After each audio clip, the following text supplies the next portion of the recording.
بسم اللہ الرحمن الرحیم۔ مرشد پاک فرماتے ہیں کہ اللہ تعالیٰ نے پوری دنیا اور نوع انسان جو ہے ان کی پیدائش فرمائی، ان کو پیدا کیا ہے۔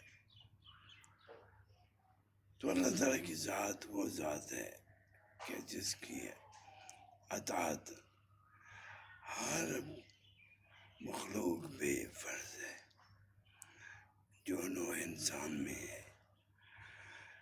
تو دوستو، اسی طرح ماں باپ جو ہیں انہوں نے ہم لوگوں کو پیدا کیا، اور اللہ تعالیٰ نے ماں باپ کا احترام کے لیے ہم کو کیا حکم دیا کہ ان کو اف تک نہ کہو، ان کی عزت احترام کرو۔ اللہ سب کو توفیق دے۔